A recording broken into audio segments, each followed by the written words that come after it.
Good evening, and welcome to another Q&Asa, where the past, present, and future of gaming all converge, and they really do now because I've managed to find some time this week to do both of those things. Oh, I'm giant. Yeah, I know, there's a tiny guy back there, isn't there? He's ruining the scene.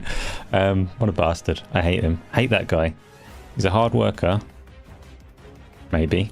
Or he's on Discord and creating and posting the memes, but he is making me look huge. I am finally able to say that I do the past and the present and the future of gaming, because this week I've managed to get back into VR and I've managed to get into some retro games and I've managed to play some more modern current stuff. And yes, gaming with passion this is. A Doom 3 background. And I can't actually hear the OST, which is a shame because I need to. Let me just adjust that slightly for my own benefit because it's a good one. I didn't put much effort into background and stuff today because, as some of you probably already know, I've just been on ACG's podcast for like 3 hours or so. Gave me a little window of time to sort some shit out and get going on this. And it means that I need you to talk to me and keep things running. So this is Q&A, so it's a little bit different to the other shows that we have on this channel. Normally we do podcasts, they're nice and structured and organized. I've got people on here with me and they do some of the talking and we have a little back and forth like that. This particular show though is just a nice conversation between all of us. So I talk to you, you talk to me, and you talk to each other, and we just see where it goes from there. It is very relaxed and hopefully fun. I find it fun, hopefully you find it fun too. So just Isla and friends, no ACG fans allowed. Why is that, Isla? I'm an ACG fan, does that mean I have to leave? So Shady, how's it going? We've got Baz is here, Tom's here, Dave's here, world-renowned Geohound. Bunch of names already, and anybody that was talking before I started the show, I've already lost the words that you said, I'm afraid.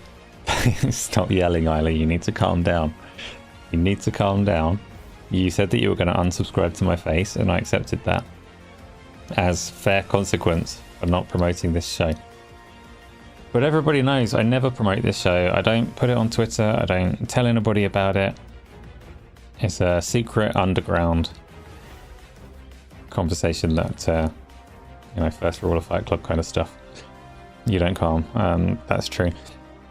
So it is Q&Asa because we do questions and maybe some answers and maybe some other things. So if you want to stick any particular questions into the Q&A box that YouTube has, then absolutely go ahead and do that, because we do go through all of those one at a time at the end of the show. But in the meantime, talk to me. Tell me what you've been playing this week, because we always start with what we've been playing this week.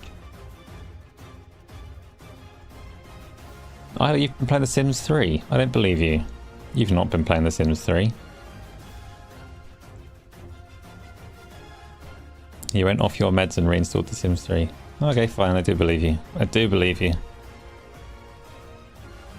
Thanks for the mention. Baz, you don't need to say thank you for being mentioned. Thank you for getting us all to finally play the finals. I promised you that we would, didn't I? I said one of these days. And now Painful Discourse, if you happen to be around and listening to this at any point, you now know that I'm good for it when I say these things, because I've been saying to Painful Discourse for the longest time that yes, we're going to play Gears of War.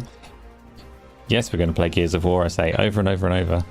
Like I said to Tony, that we'll play Overwatch over and over and over. These things happen. Gears hasn't happened yet, but now the finals has happened, Overwatch has happened, Connor's still waiting for Hunt Showdown, but it's happened a little bit. Painful Discourse is here, see? Now you know. It's going to happen real soon. It can possibly happen over the next, some point over the next 7 days, if you're available to do that. I shouldn't put time frames on it because I'm terrible at hitting them, but Baz is also up for Gears. We can get some Gears people on. I've literally still got Gears of War 5 installed as well. Since we started talking about it, Painful Discourse, that has been sitting on my drive ready to go the whole time. How's it going, Replicant? FTW, you're going for food. Good. Everyone needs food, apparently. I apparently don't particularly need food. I don't reckon it makes much difference to my functioning whether I eat or not, as far as I can tell. But apparently normal human people do consume food to survive and thrive. So go for it, get yourself some food. Dave, you need to go. No worries, you've been working hard, I assume, because you keep needing to sleep at this kind of time. It is fair enough. Isla, you got a vegan burger. See, Isla doesn't need food either. That's fine. So Shady, you got back into Plague Tale Requiem. Requiem. Looks gorgeous.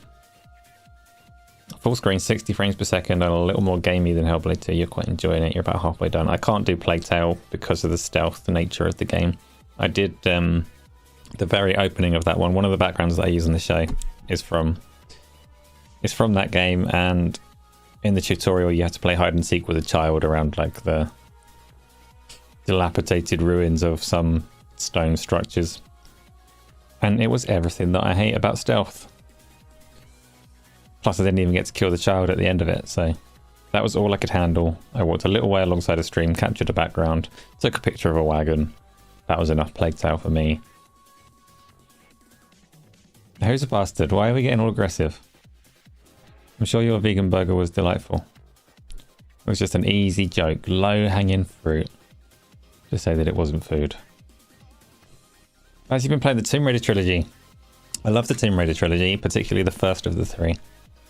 How far through the trilogy have you got? Replicant, what the hell?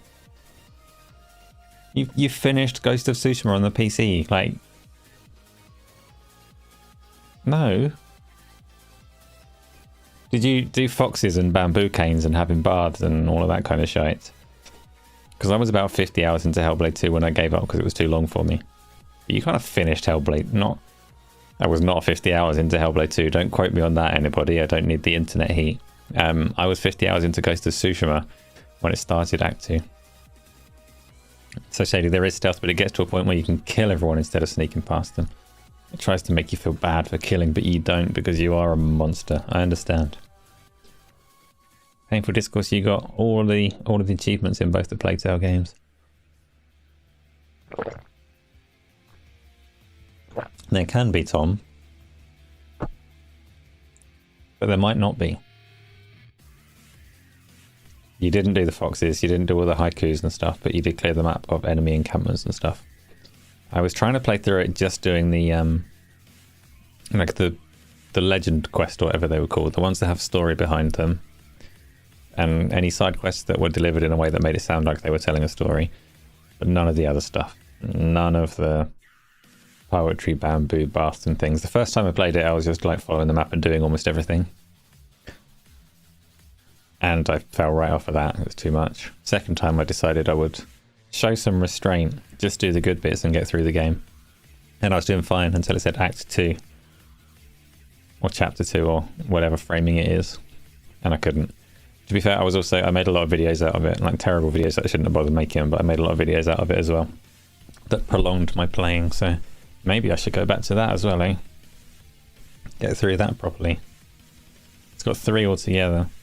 I kind of knew that there was a lot more to come because the map makes it fairly clear that I wasn't that significantly progressed through the game at the point that I got there. But yeah, maybe I'll go back to it. As you're still on the first Tomb Raider, you preferred the second one years ago at the time. The second and third one, progressively, you could say gameplay mechanics wise they get better, but in terms of Lara's story, it's at its best in the first one. She gets to be progressively more of a super soldier hero as the game goes on, and that was not as good as her like struggle and development in the first one. Here's a Doom 3 background. How's it going, Wayne? Pete, you're replaying the Swapper, splitting it with humanity from tomorrow, and you still need to progress in Hellblade 2. Come on, Pete, get Hellblade 2 out of the way. It doesn't take long, and then you've got all of the time to do the other ones. It's a very quiet soundtrack in the background at about 180 beats per minute. Is it that quiet? It shouldn't be that quiet. You should be able to hear it. At least if you've got headphones in, you should be able to hear it. Do I want to nudge it a tiny bit louder? Not really, but a tiny bit. Don't want to drown. Don't want to drown people's ears.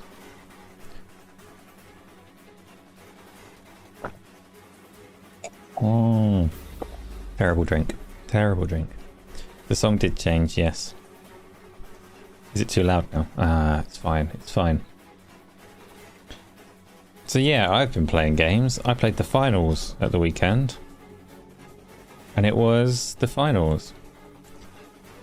It was There's so much that's so impressive about it, and so much that's not at the same time. I get how people have managed to spend a lot of time on it, and it might be more fun once I've just unlocked a few of the bloody weapons, but the weapon that I start with on that medium class, I don't get along with the way that it feels. Don't get along with the recoil and all that stuff. Didn't really know what was going on in the game. Didn't have a feel for how you're supposed to deal with like Baz's shields and flamethrower and all that kind of stuff, and it just felt very much like you needed to get more into the game before it became fun, which is not a good starting point for a game. I'd much rather it started fun, gave you all of the cool stuff, and then like by all means make all the characters look as plain and boring as they did, and get support through the cosmetics and things. That's reasonable for a free-to-play game. I could have been on board with that, but I'm not saying that I'm not gonna play any more finals again, because there is something to it. I like buildings falling over, just like in real life. If I can smash and destroy things, I'll smash and destroy things. And the finals lets you do that, so kind of lets you do that. You don't get a lot of time to just wander around the map destroying, because you're usually getting burnt by Baz, but that was an interesting game. Watch out, you did a political tweet. That's okay, you do what you want on Twitter, no problem. Or maybe a problem. Maybe you've just made a whole load of enemies here. I don't know. FTW doesn't eat crab, does he? It's like a doubly expensive meal. Or maybe, I don't know. I don't know. Maybe he does. I don't. And Replicant wants some crabs with knives videos. Absolutely. So Shady, you're playing Immortals of Avium with the frame generation. Do you have a VRR TV?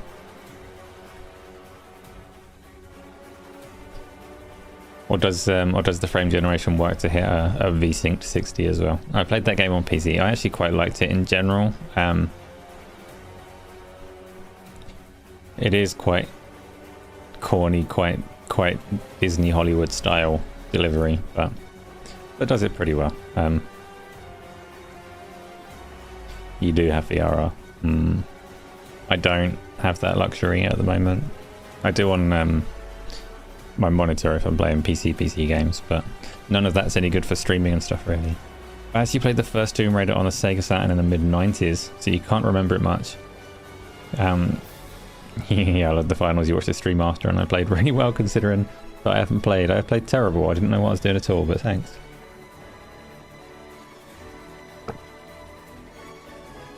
I'm not typically good at shooting games. I haven't been good at a shooting game since Quake 3. And I think a part of it is that Quake 3 learned so many terrible behaviours because it's so different to other shooting games. Quake 3 was all about the frantic and not really about the cover and the corners. So my typical strategy in a first-person shooter that's less pacey and less momentum based than Quake 3 is to still run out into the open and just get shot. Quake was like you go in the open and you try and shoot them faster than they can shoot you. It was very Twitch. It was fine to be in the open. You had to control the map and the power-ups and stuff. It had a rhythm and direction to try and cover the level, but you didn't cower.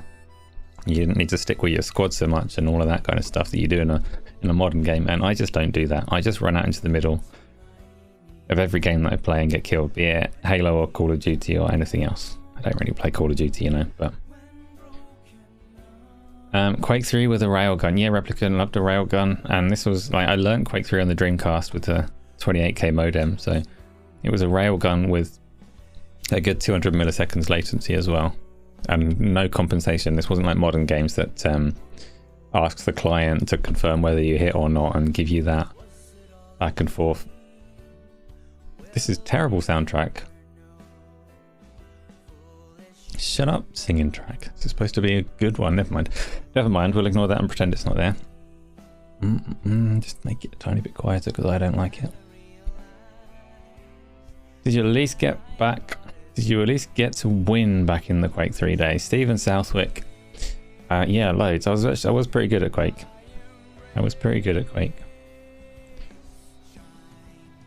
Had my own way of playing it. Loved the railgun, loved the rocket launcher. Never any good with the lightning gun. Oh, I actually loved the shotgun on that game as well. It wasn't that common a choice of weapon back then. I played it on the Dreamcast with the yes, Replicant, exactly. So I played on the Dreamcast first with a controller to begin with, and the Dreamcast controllers are not Where is it? I've misplaced it, but the Dreamcast controller is not a particularly good FPS controller. I was looking for it because I can't remember what buttons it's got. I don't think it's got 2 analog sticks, so that must have been an awful experience to aim. Where's the Dreamcast controller? Completely imagining that. Does it have 1 or 2 analog sticks? Losing my mind because it's been a long day, but I played that anyway. And yeah, it was not just 180 milliseconds. You could have 180 milliseconds of ping today and go and play like Destiny, and you'd be alright. Because the way that games like that work, you don't worry too much about what the server is seeing. It believes both clients and has a lot of compensation to try and make the lag not be felt, which is why you get so many situations where 2 players trade places and shoot each other in these kind of games, because it asks both clients. And if your version of the game says you win, then you win. And if their version says the same, then they also win. It registers the shots very favourably in that regard. Quake didn't have any of that. If you had 180 milliseconds ping, that's how long it took for the message to get to the server and back again. So you could really feel it in your shots. But Quake was a game of momentum. If people knew how to move properly, then you could track the momentum in their strafe jump and pick them out with that little lead. So that's where I learned to shoot, and I've not played any shooting game since, like, with enough frequency to correct my behaviors. Only a few more days until Lords of the Fallen hits Game Pass. It's on the 30th, is it? Yeah. Some serious patches and a rework since launch. You hear it's much better now than when it's launched. I've heard the same, and I do intend to play that at some point. More interested in Lords of the Fallen hitting Game Pass than Call of Duty Black Ops 6 personally. Though Call of Duty will get added into the weekend rotation, right? The community games. Tony, of course, I liked the love interest messages in ACG's chat. Everybody there would have been baffled and confused. There were a whole lot of you that came to flood that chat at the start there as well, which was nice to see. So thank you everyone for coming along and doing that. Have you managed to get food? Yeah, I did eat some food today, Chronic. I ate some food before ACG's show. You had 16-year-old reflexes back then, Replicant. I don't feel like noticeably slower on the reflexes than I ever did before. Or slower in any way, really, particularly. So I'm okay with that. I'm pretty sure that the whole aging thing is a myth. I was just never that good on the shooting, I suppose. Outside of Quake. Maybe if I went back to play Quake now, I'd realise how far I've fallen through the years. Have I got back to Multiverse, and what are my thoughts? No, Alex, I haven't gone back to Multiverse. Have you? Is it back out now? Oh, Darge has turned up. Evening, Darge. Did you have a lovely trip? Tom, you didn't know I was on ACG tonight? It was a thing. It's happened. I was, yeah. And it was a nice surprise. Cool. Yeah, it was obviously there's not my favourite week in terms of topics, because it's all like there's showcases announced and do the guesswork and speculation, which is rarely a thing that I partake in if I can help it. But it is a nice show over there, so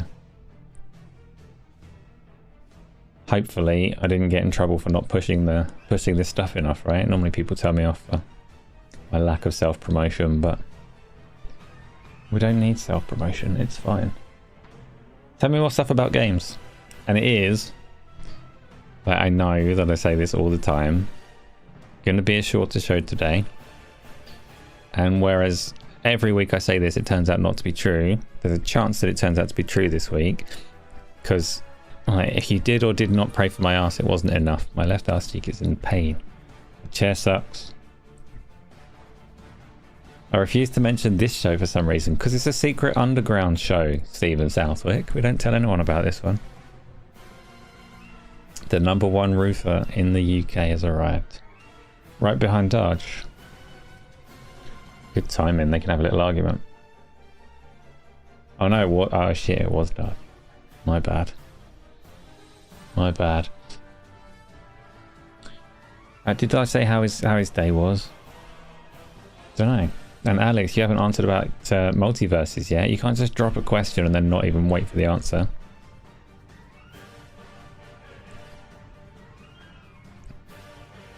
You would have what? You would have what? Why are you making enemies today? I'm not making enemies today.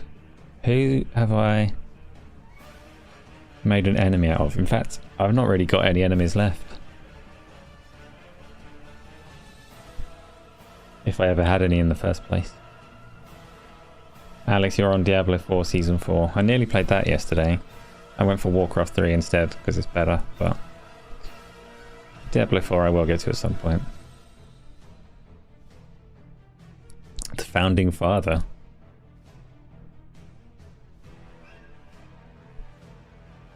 Did he call him Knight? He did, didn't he? That feels like a low dig at you. What was a low dig at you? Like it might have been, but I'm not keeping track of any digs that I've made at anyone. What did I do, Dodge? It must have been Dodge. Yeah, because ACG used to call me Game On, right? Always used to call me Game On when I was Game On Asa. Stop cringing, it's fine. I just had a lovely evening. Isn't that nice? Isla is dead. Hopefully that's not entirely true. More things, please. More of the games. Davis Jafe played Multiverse and said it was fun. There are loads of microtransactions to buy new characters. It was always, I mean, it's a free-to-play game, so microtransactions are going to be in there. It depends how. They used to do, in its first release, they had a rotating cast, right? So there were about 5 characters available on a given week, and then the next week it would be a different 5. Actually, I think that's quite a reasonable model for that kind of game as a free-to-play. If you come across a character that you like in the rotation, then you can pay to keep them. I don't think, then you don't have the same balance issues. If it was like, here are 5 characters that are free and you have to pay for all the other ones and they're probably better, then you've got issues, even if it's just a misperception that they're better. But if you're rotating the characters anyway, so that it is just week by week, it's not so bad. Dodge, I don't love you anymore. What are you talking about?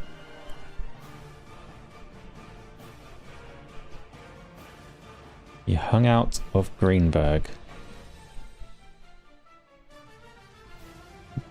I am lost. Dodge is walking away from his computer. Okay, so I will remain lost. Damn, the image quality in this stream looks more clean. Do I do something different? More clean than what, Tony? Besides the fact that Doom 3 doesn't really have much in the way of textures. That would make it more clean, right? Earlier in the week, when Darge Knight told Gamsley in chat that he's on my Thursday show and he can't join the podcast because it's reserved for the big names. Yeah, they do go back and forth, so shady, they do. Gamsley asks for it, and Darge is willing to dole it out. Is Darge sloshed? That seems very unlikely.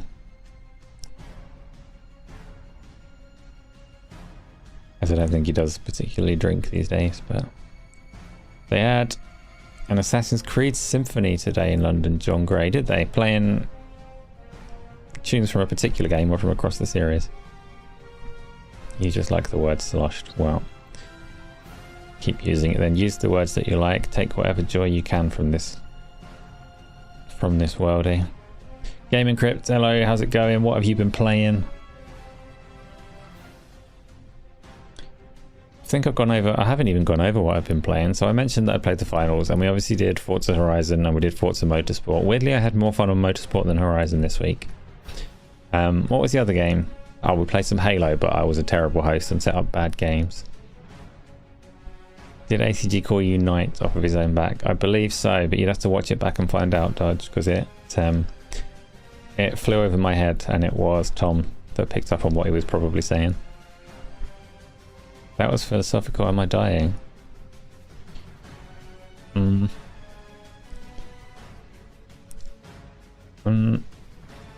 It's reading your super chat. Nope. Yeah, okay, so Tom confirms that's what it was. So I played those games. Oh, then I took up streaming on the gaming the Asa Games YouTube. streaming on the Asa Games YouTube channel, because I like the streaming, and it's how a lot of this channel was just built off of silly streaming and connecting with people and talking with you while I play the games and stuff.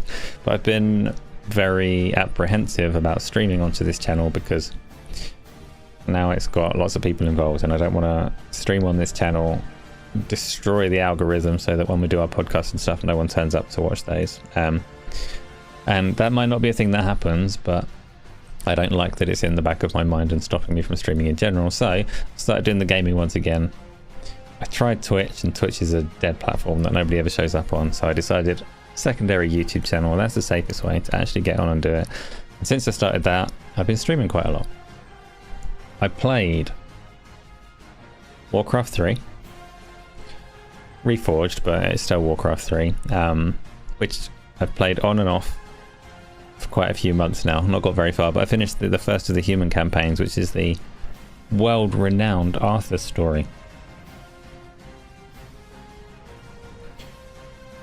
He was just talking about how Knight talks about how good Gaming Arcadia is. That he did say that. You're right, Tom. And I didn't know who he was referring to, but now it makes a lot of sense. It would have been the Dark Knight, given that he used to call me Game On as well. So very hard to get any viewers on Twitch. Yes, it is. Twitch has some nice features about it, but it's like streaming and yelling into a void there. So whereas YouTube,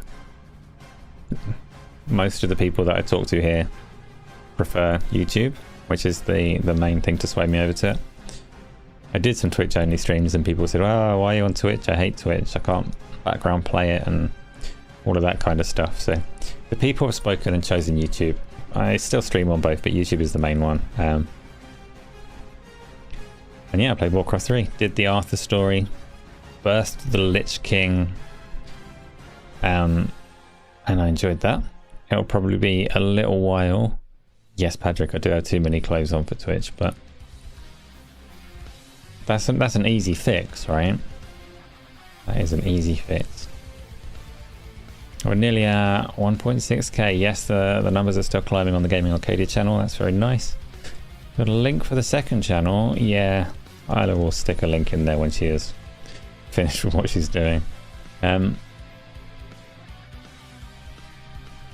Yeah. So that was Warcraft 3, and I will continue Warcraft 3, but not... I don't have it like scheduled imminently or anything like that. That'll just be next time I feel like streaming one evening and I'm like, I don't know what to play, and I get stuck in the way that I usually do. Warcraft 3 can just get stuck on as a game to return to. I like that. But I also decided, this was just a stupid decision. I was playing Final Fantasy Rebirth in my own time when I wasn't streaming, like pushing through, trying to get to the end of that game just to free up my time again so that I could go back to other things. And I was enjoying it a lot, and I got to a certain part that was very familiar. Like, I remember this being very similar to the first game, but I can't remember the first game very well whatsoever. It's been such a long time since I played it. I never replayed it after it came out. Just played it that first time when it was fresh and I was a teenager. And through most of my remake and rebirth journey, I've been thinking it's almost telling a different story. It's not that familiar from 7, but a lot of 7 is just a hazy memory because, I don't know, it's just the way that I played it at 3 in the morning in those days. And the way that some of it was just convoluted nonsense. But there's big gaps of haze in my memory of Final Fantasy, but then I remembered these bits so precisely and so clearly that I thought, actually, would be fun to play through the first one and just see how it lines up, especially as my intent was to do a review of Rebirth, and I wasn't comfortable. I'm really funny with reviews and things. I don't like to talk about things that I don't know about. So, oh no, John Gray, I'll get to that in a second. I don't like to talk about things that I don't know about, and if I am aware of this big knowledge gap that I want to talk about but can't quite, then I have to fill it. I have to fill the gap, or I will never be satisfied with anything that I say. So I had to play Final Fantasy, the original one, to cover the differences. The original 7 is shorter than you remember it being. That's good news for me. That's good news for me. I assume a lot of the time it's the extra things like the breeding of chocobos and all that kind of stuff. But I started it and I really enjoyed it. The opening to the original Final Fantasy 7 still holds up as really good, in some ways better than the remake. And then I figured if I'm going to do it through, it makes sense to do it kind of vaguely in step with the remakes. So I'll play Final Fantasy VII Remake at the same time as the original one. Maybe at the same time as Rebirth, or maybe I'll pause Rebirth until I catch up on that point. So I've got a stream for Final Fantasy VII Classic and a stream for Final Fantasy VII Remake. And I love them both. They're still both, like, the original is still fun to me and holds a special place as the game that firstly got me into having a PlayStation, and secondly got me addicted to main characters dying. I'm never satisfied with a story now if somebody that you're supposed to care about isn't murdered. Properly murdered. Not murdered and gently replaced or resurrected, or little sleight of hand they're okay in some way, or there's a positive to it. Just murdered. That's good to me in any story, and I get upset if people survive when I don't want them to. So that's because Final Fantasy VII. Special games, are playing through those. But also, John, the reason that I haven't done a VR stream yet is the streaming VR is very complicated. It's very complicated to find a way to still be communicative with people that I'm talking to. And the way that I normally do that in VR is there's two. One of them is a little bit of software called Live that will let me see chat in front of me. And the other one is a browser-based text-to-speech thing called Speech Chat that will read the chat into my ear. Both of those bits, like both of those options for being able to communicate, wouldn't see my YouTube channel. Yes, yeah, like OVR Tool. Lives like OVR Tool, but better. Gaming with Passion. I guess OVR Tool would kind of work at the moment though. But short version, neither of these bits of software would see my YouTube channel because there was no content on it. So until I had started doing some streams and things, I couldn't find the channel to connect to be able to communicate with people, and I don't like to stream without communicating with people. I have, however, been playing VR. I've had 2 sessions of Arizona Sunshine 2 in the last couple of days, and especially the second one, I'm convinced they were actually really good entertainment and should have been streamed, so I regret that they weren't, but they will be. The next... what kind of capture card am I using? That's a question. The next stream that I do, or the next time I'm on VR, which is hopefully tomorrow, I think it will be tomorrow, will be streamed. So if you like the VR streams, and I've got so much, there's a lot of VR content that I want to stream, especially with the way the Unreal Engine VR stuff works. No, I don't want to play Stanley Parable again. What do you mean? It won't be interesting a second time, I don't think. Yeah, a lot of the Unreal Engine like flat to VR conversions probably work better with the treadmill than the native games. The new version has more stuff, yeah, but no promises on that one. I'm not saying never. I'm not feeling any particular pull to play Stanley Paragon at the moment. Parable. Don't be sad, you play it. Uh-oh, what's happening with Chronic? Is he being horrible to people? That seems unlikely. Oh no, I regret reading up. I'm going to ignore that little bit. You own it, but you can't bring yourself to do it. Why can't you bring yourself to do it? Why would you rather inflict it on me? I think I own it as well. Don't know why though. I don't know how to explain.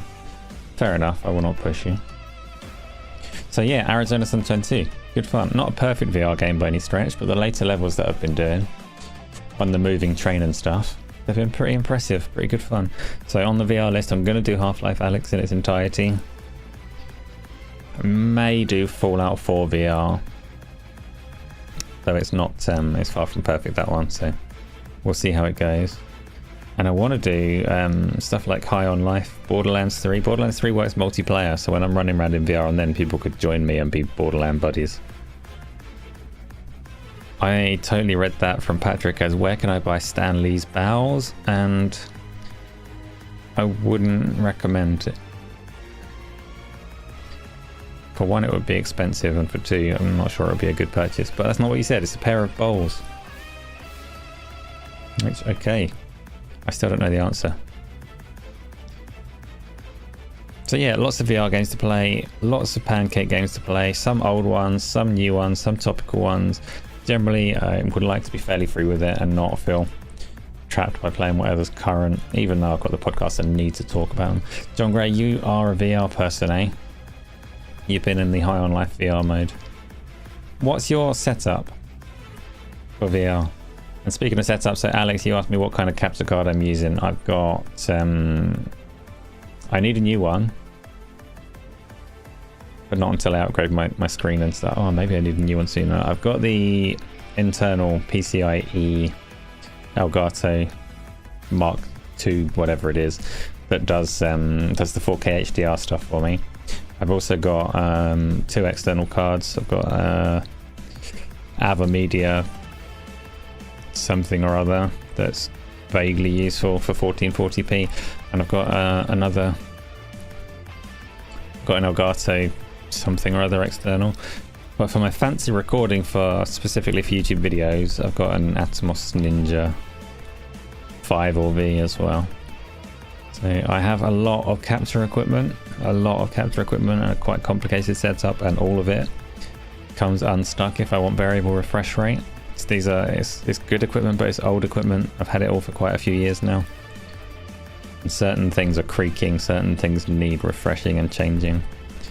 Certain things that I can't do because of this hardware. But all questions are final. It's definitely going to come up and it's definitely going to confuse me. Evening, episode 13. Have you been on Modern Warfare 3 again? Give me some topics. I very rarely like to call out happenings on Twitter, because Twitter is a cesspit and I try to mute as many people as possible over there, but couldn't not see the stuff going on with the PlayStation State of Play and Jeff Grubb's prediction that it would be announced this month, and that was pretty entertaining.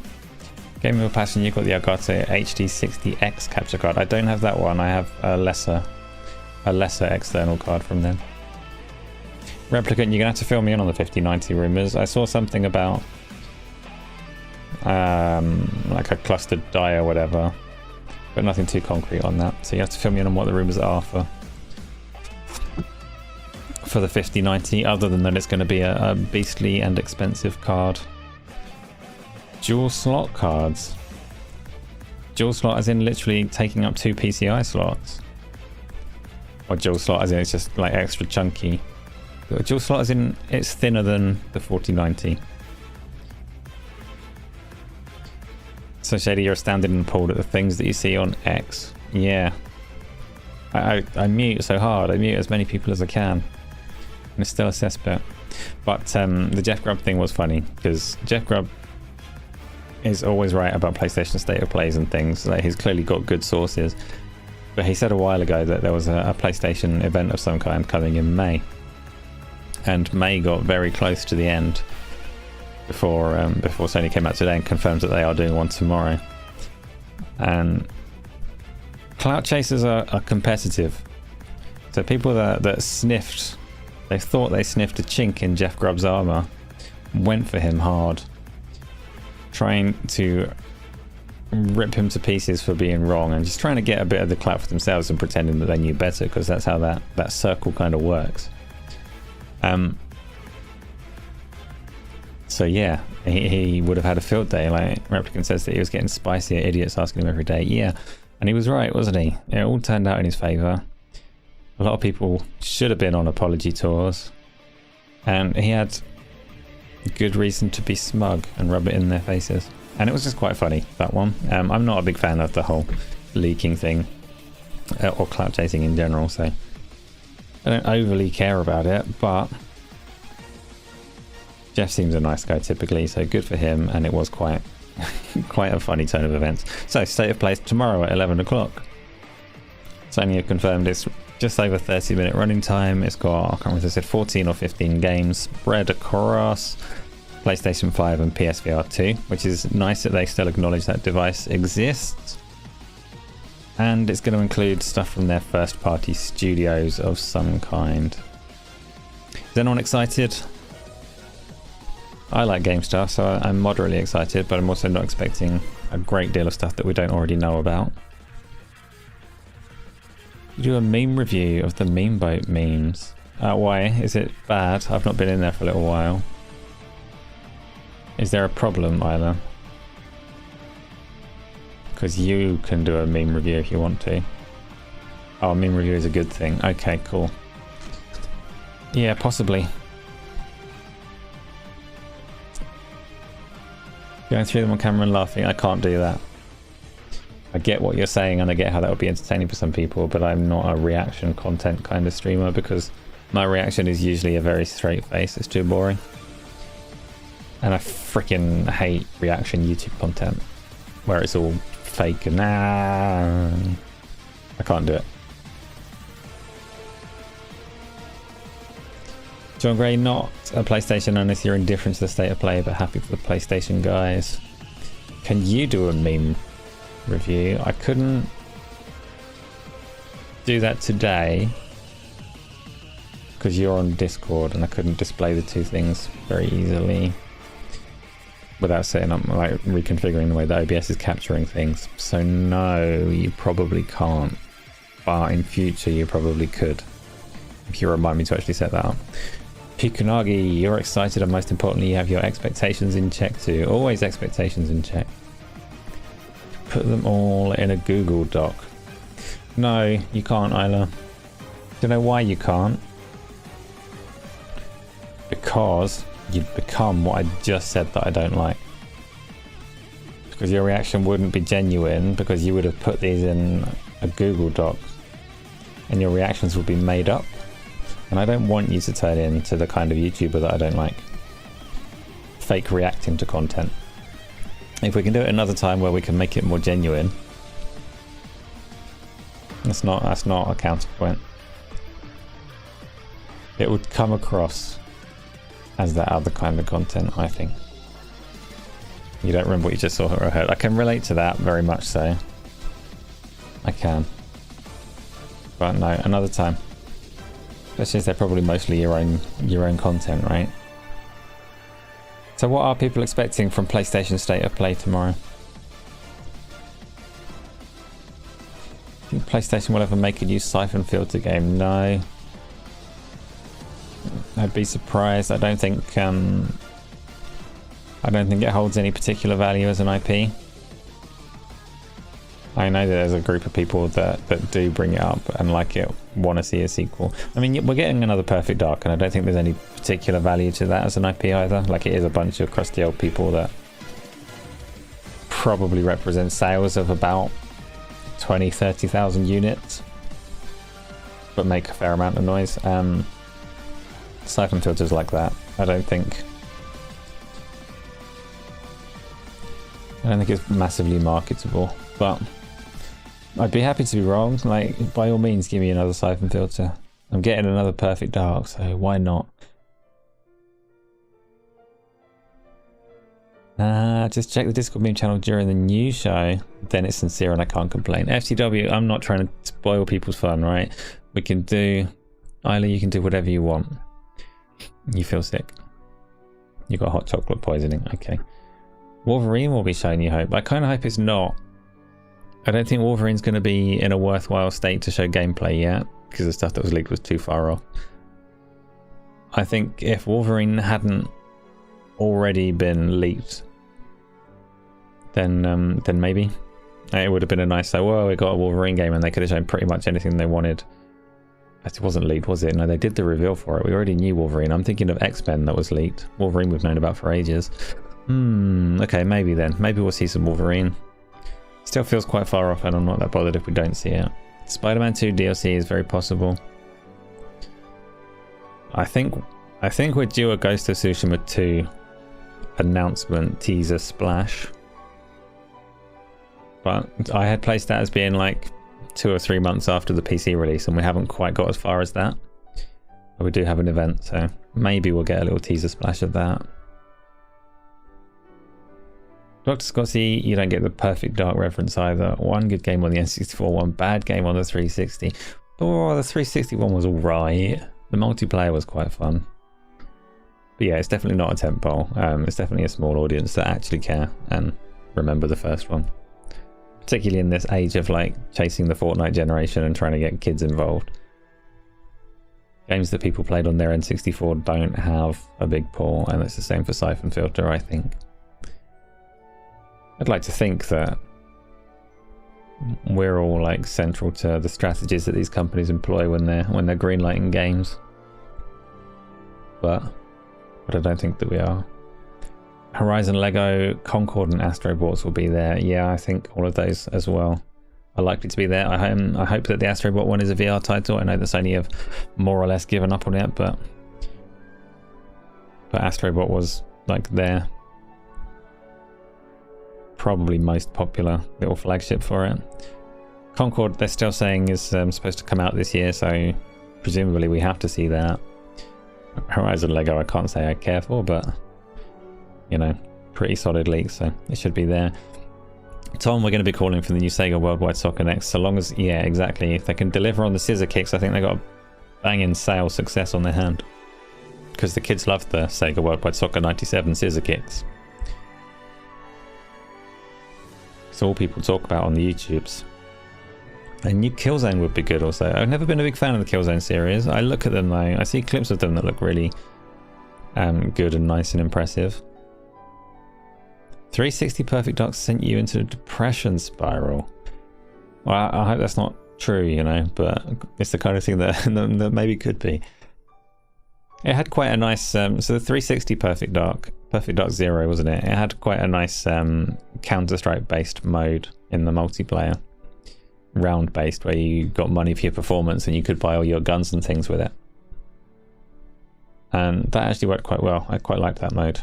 Didn't play it like loads and loads, but it wasn't terrible either. The campaign wasn't interesting, but I didn't think the N64 Perfect Dark campaign was very good either.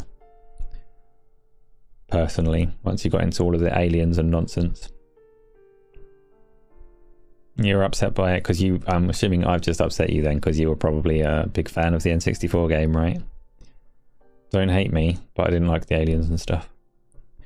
I liked GoldenEye more than Perfect Dark. Pixelated scissor kicks trending on TikTok. Wonder if I still got Sega Worldwide Soccer Anywhere. I think I do. Resistance, Killzone, or Uncharted are the only games you're interested in. I'm more interested in Resistance than Killzone. Definitely we need less haze. Chronic.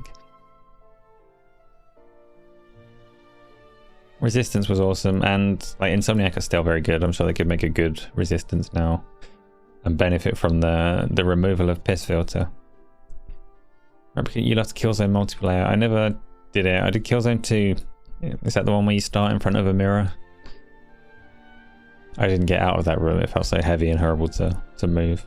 But so Sadie, a huge N64 Perfect Dark fan. So the single player with the weird alien companion, or just the multiplayer? I like the multiplayer apart from the laptop guns were cheesy as fuck, and I didn't like the haze from the melee. That was just unpleasant. Apart from that, the multiplayer was fine. I didn't have a problem with that. It did mostly build upon everything that GoldenEye did well in multiplayer. So it's just that in GoldenEye I really like the campaign stuff, like the mission select or whatever, the missions as well as the multiplayer. Did I play MAG? I never played MAG. Or anybody else in chat, obviously you can answer that too. But maybe if I'd played MAG Replicant, I'd have more friends on my PlayStation friends list. Or maybe the friends list didn't even exist when MAG was a thing. I can't remember when that came in.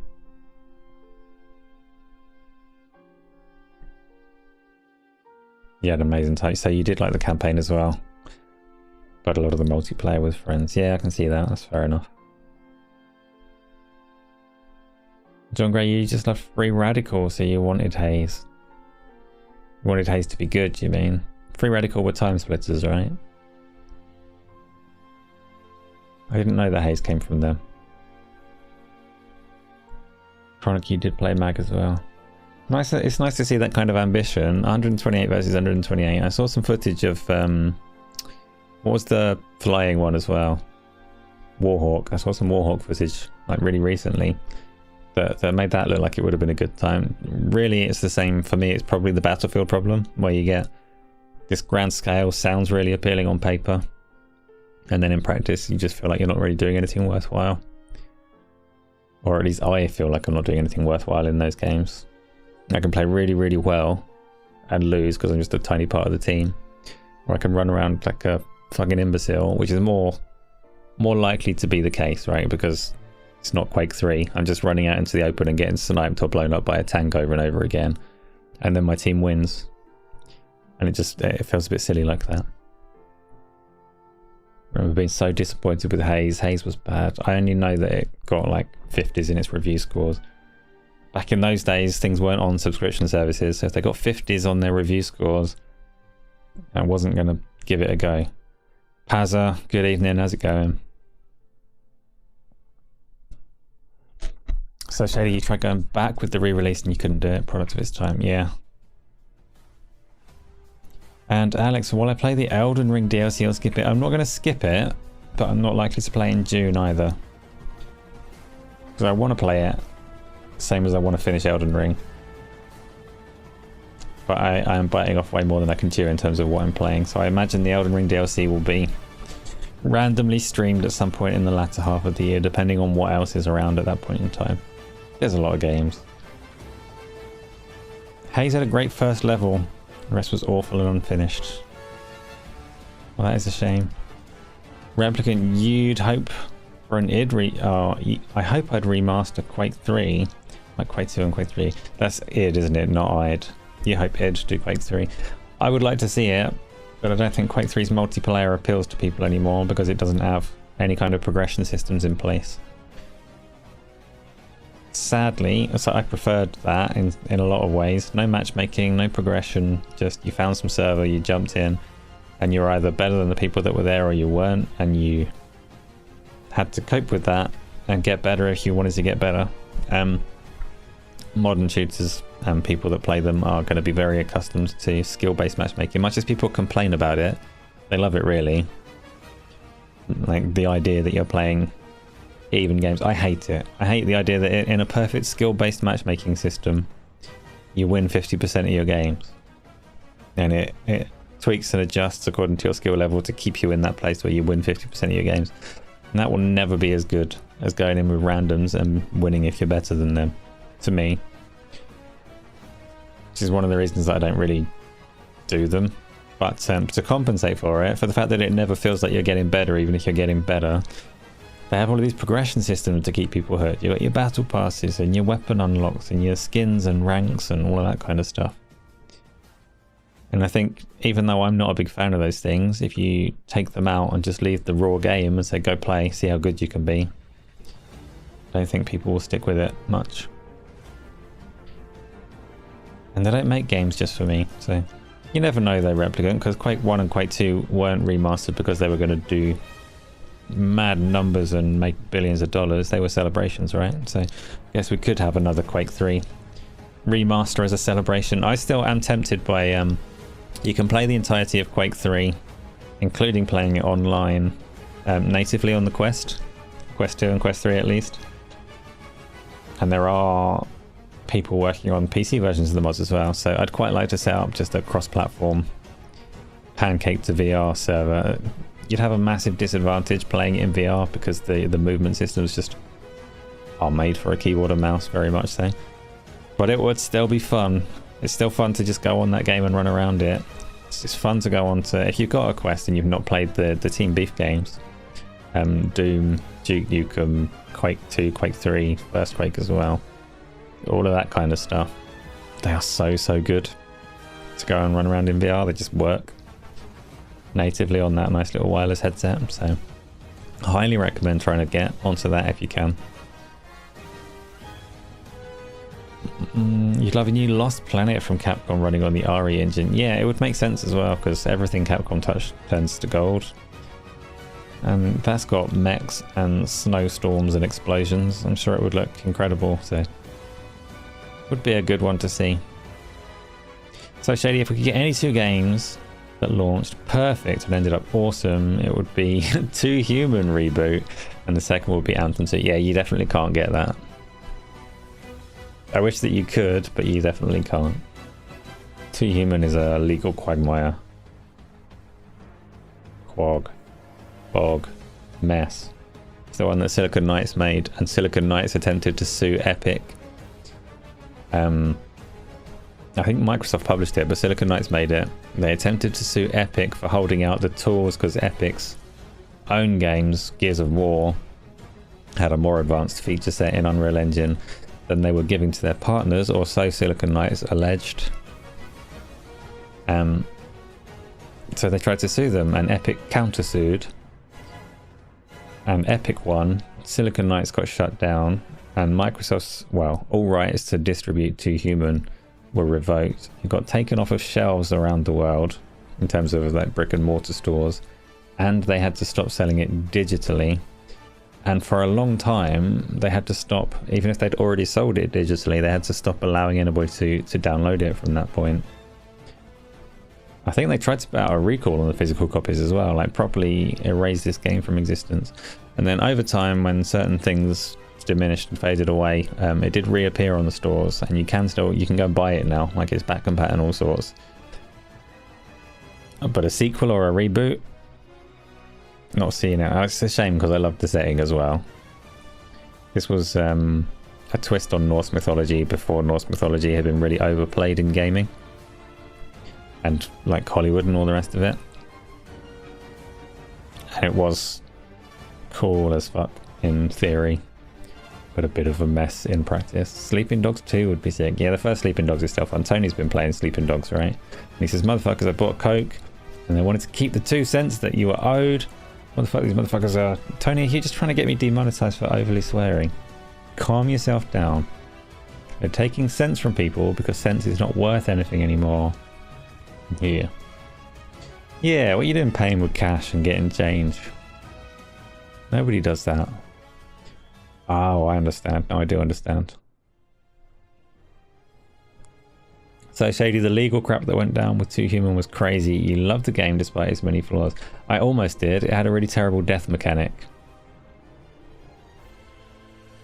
It was it had points in it that got reasonably difficult. It had a lot of grind and repetition in those areas, and a lot of areas that were dull to traverse.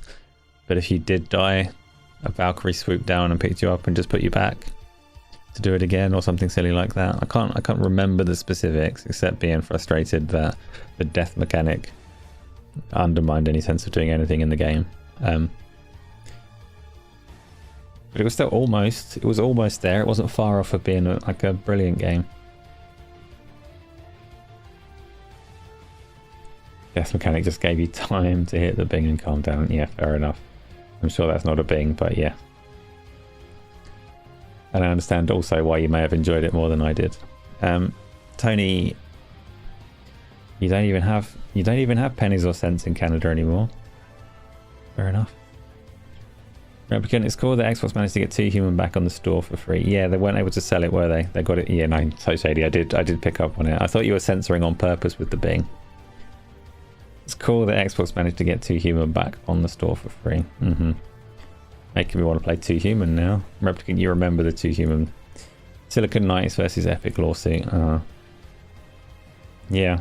And it's funny because you look at the way that Epic typically behave in their court cases and in various things that have leaked from Microsoft's ones as well. Like Tim Sweeney and Epic are very happy to throw their weight around and bully, and it makes you wonder if Silicon Knights were absolutely spot on with the law case and it just went against them because Epic had good lawyers. But who knows what could have happened with 2 Human if it didn't have that tumultuous development. But I'm sure they regret the suing now. Anyway, let's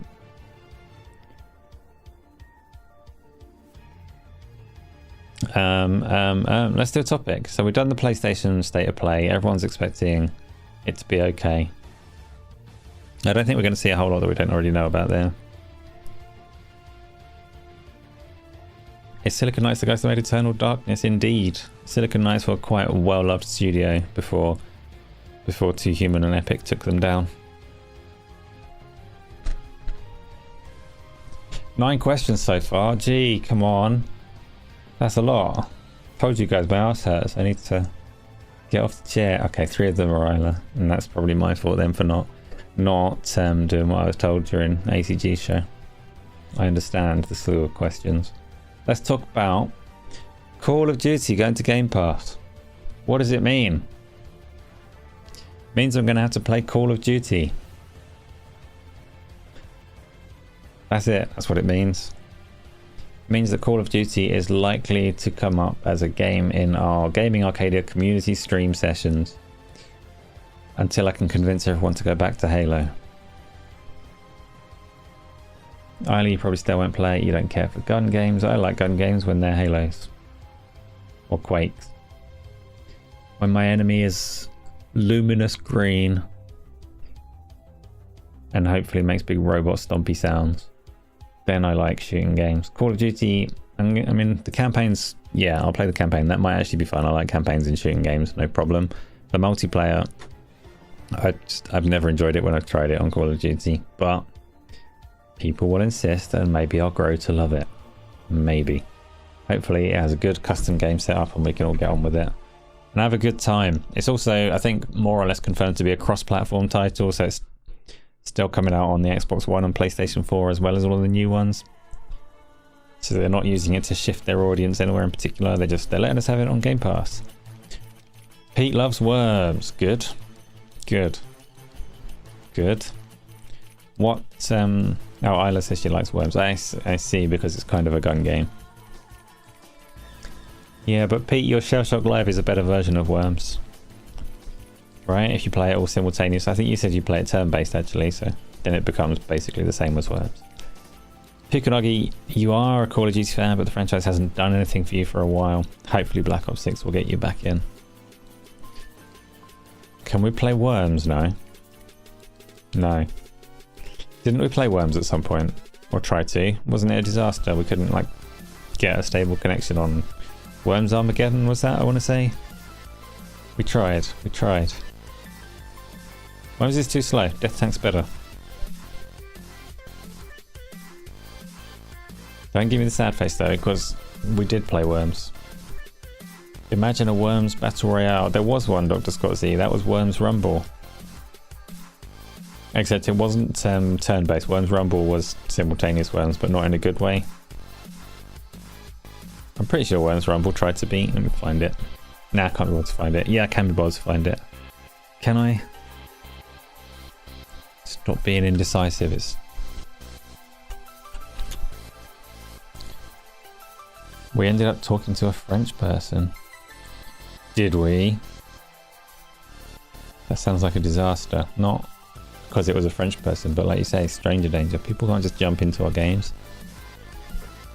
Worms Rumble announcement trailer. I'm pretty sure this would count as a Battle Royale version of Worms, but not a big large scale controller squad and take it. You wouldn't want to take it and turn it in a 100 player game or something though, would you? Take a day, especially if you get a whole load of pricks that just want to ninja rope and jetpack across the map, hide under their girders and traverse and uppercut and dynamite people. Boring. You like it when the worms are 3D. Like in real life. 1,000 players is a commitment. Yeah, have your turn and then like come back next week to see if it's come back round to you. Bazooka only. Bazookas and grenades is the way. You can't have bazooka only because then you can just be overly cursed by the wind. I think bazookas, grenades, and maybe the straight shooting one, shotgun or Uzi, depending on preference. No girders, no ninja ropes, no jetpacks, no homing missiles, no airstrikes. Play properly, then you could have some fun with that, I reckon. You like the shotgun? Yeah, shotgun's good. Worms is fine. Yes, episode 13. Worms is fine. Rain? They're raining worms. Let's play it immediately. Airstrike. I don't know about nukes. Did the game have nukes? I don't remember worms having nukes. It probably did. Hogs of War was a great evolution of the worm style game. I've never heard of that one. Sounds like pigs. Probably is pigs.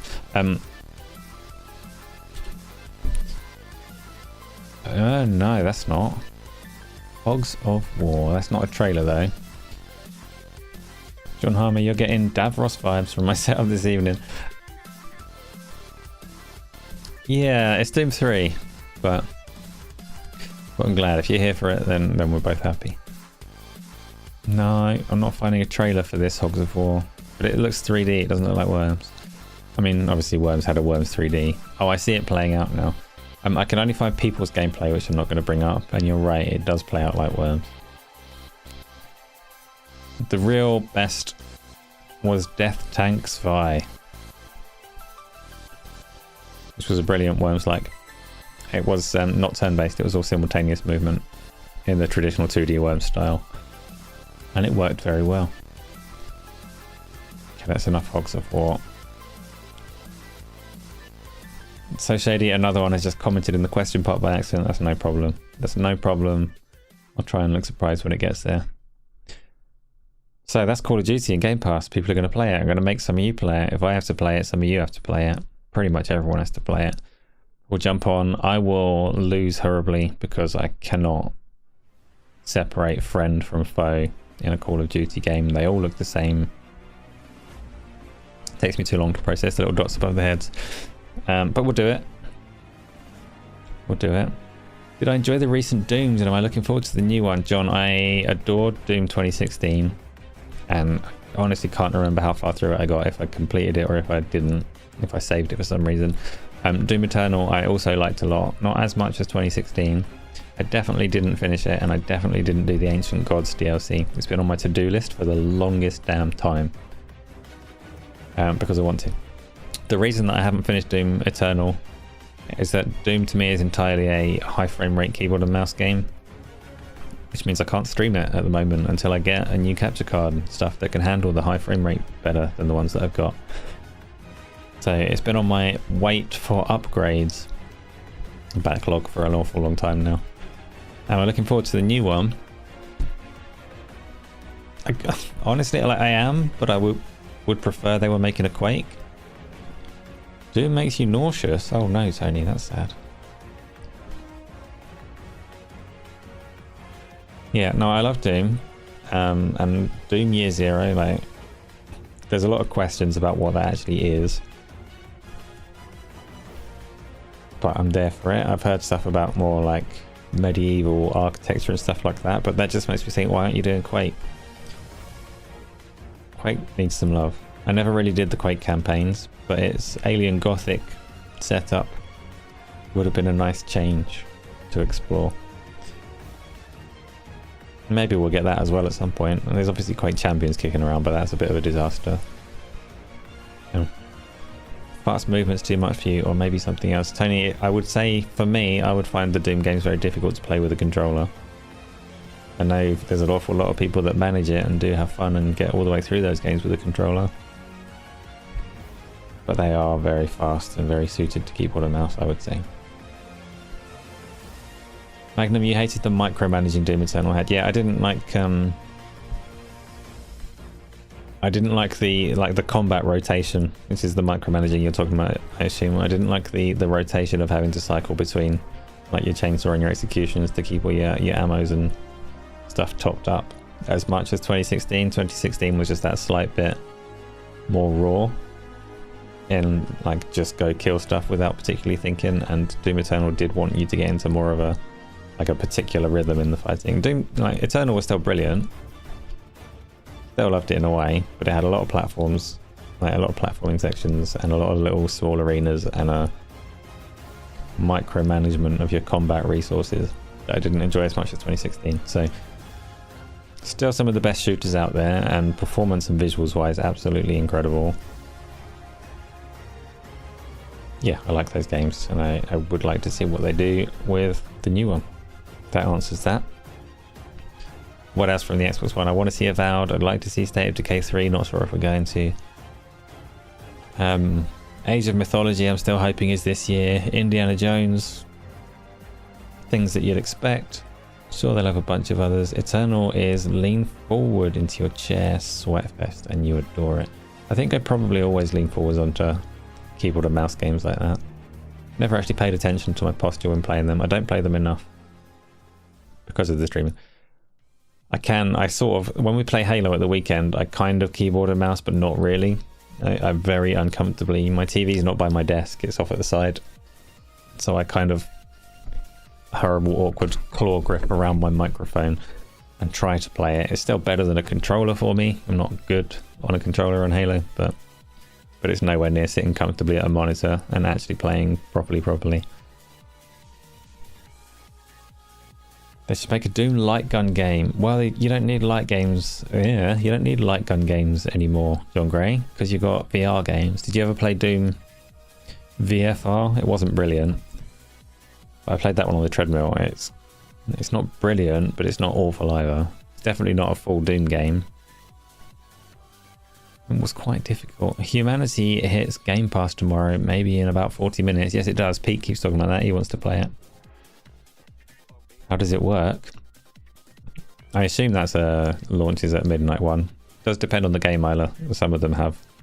Oh no, Pete says it's 6 PM, so you're gonna have to wait longer. Heretic and Hexen were also incredible. A new one like they did with Doom would be something special for sure. Yeah, I mean, when Phil came out with his Hexen t-shirt, it would be like Immortals of Avium, but dark and gory, right? I would like it.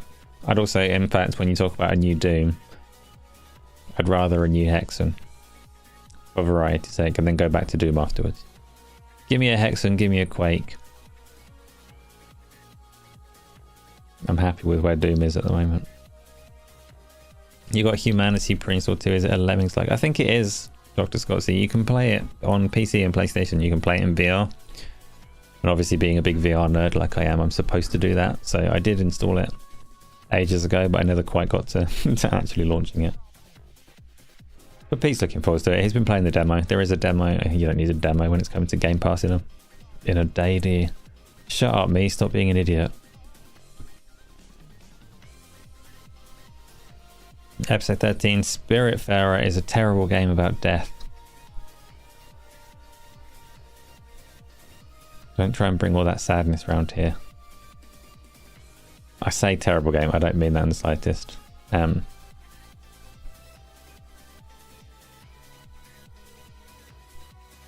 don't have a cat. She might leave any day now. Yeah. So, no more talk of cats in the foreseeable future. There's another Lemmings like in Game Pass. I think it's called Tin Soldiers. Yes, there is a Tin Soldier. That's another one that's supposed to come to VR. That's strange.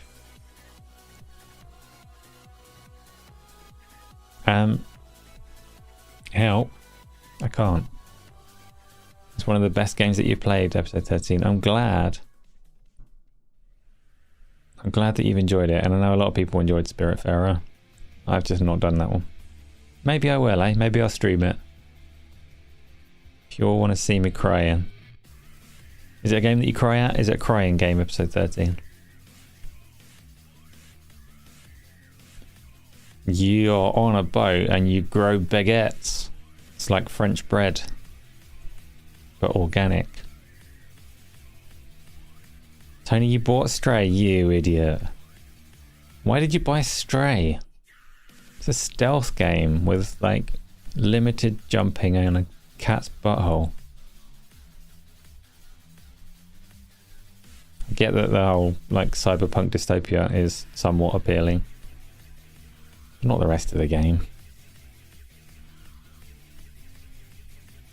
Why are you calling... Whose uncle are you calling a toad, episode 13?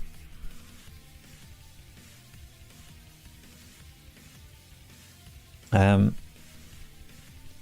yes, episode 13 has only played Modern Warfare 3, FIFA, and Spiritfarer. So, not sure what to make of his opinion on what is and isn't a good game. There is no jumping. Exactly, Tony. That was my point. Only jumping at predetermined God of War style points, where it gives you a particular up ramp. Stealth is for cowards and wankers, Pete. Absolutely. And Tony invested money in it. What does that tell you? Dave is having a gasm about having Gaming Arcadia playing COD on Sundays, is he? And it'll happen, Tony. There's no avoiding it. It might not even be... I assume Black Ops 6 is going to be like November, because Call of Duty is always November, isn't it? I still reckon there's a fair chance that Modern Warfare 3 comes in before then, so that they can make the most of it before it becomes like the old out of fashion Call of Duty. So I reckon Modern Warfare 3 is likely to be the one that comes up as a community one first, and we'll see how that goes. Just stop practicing, you cheat. Episode 13 hasn't finished any Halo campaigns. That's impossible. Impossible. Can't be true. You also recommend wallets with poppers. No, I don't. I don't make recommendations. That would make me an influencer. John Harvey, you accidentally turned off your earphones in the first words. Cat butthole. I mean, that could have been various points of the day, John Harmer. It could have been any time. It's one of my catchphrases. Let's do, because you've tricked me again into running full length when I didn't mean to, and I need to get off the chair. So let's do the questions, and we'll talk about the Xbox showcase when it's a bit nearer, right? Because next week it'll be imminent, and then we can talk all about it. I don't think there's anything else that particularly needs covering, topics wise.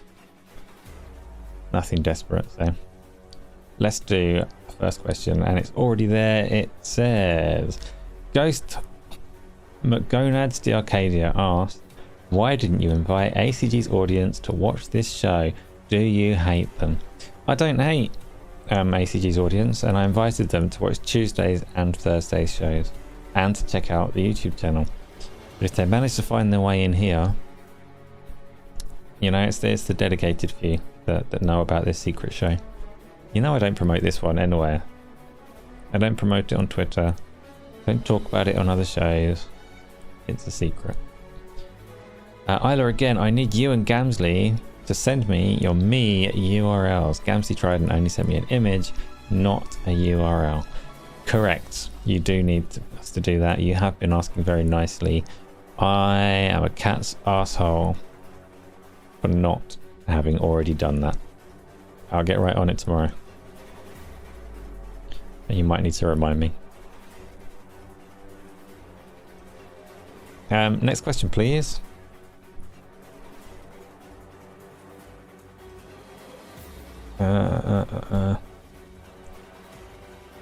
About... Oh, you did finish 1 and 2. Fair enough. At least you've done some Halo. 1, 2 and 3 are the ones you need to finish, and Reach. You can't have not finished Halo Reach. That's silly. Alex S has asked, it was nice to see you on the ACG podcast, and my question for you is, can you give us your thought on games that might be shown on tomorrow's PlayStation showcase? Yeah, I want Astrobot to be a VR game. I want to see a little flash up that says Ghost of Tsushima 2 is in development. And I want to see Concord not looking shite, because that's one of the only ones that they've got for this year. Don't care about Lego Horizon. I'd like to see like just a couple of games coming out this year would be nice, really. That's it. That's all I got for the PlayStation showcase. Next one, please.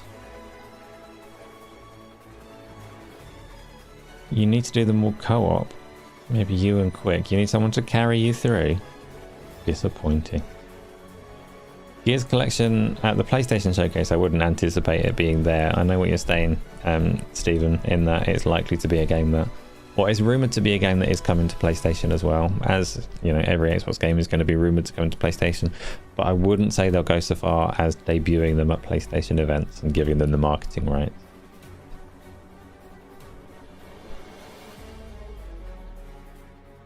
ODST was fantastic. ODST, yeah. In the way that Star Wars Rogue One has that doomed atmosphere. It's unique, you have to play it. Next question, please.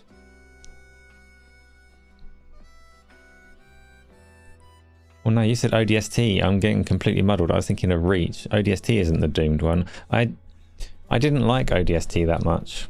ODST was one where you play as the ODST. Ugh. Like, clearly that's why it's called ODST. And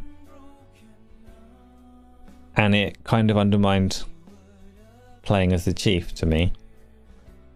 Because the ODST played and felt like Spartans.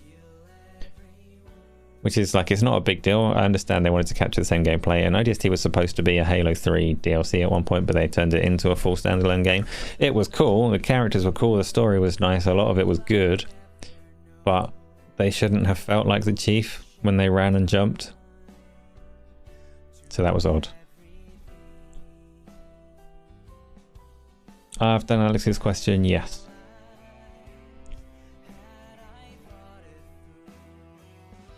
Yes, Reach was very good. Multiplayer was. I thought the Reach multiplayer was just... I'm confusing it with ODST again. ODST's multiplayer was just Halo 3, wasn't it? You thought of the ODST as the SAS. That's fine, John Gray. Like, that's what they should have been like. Not the fully augmented...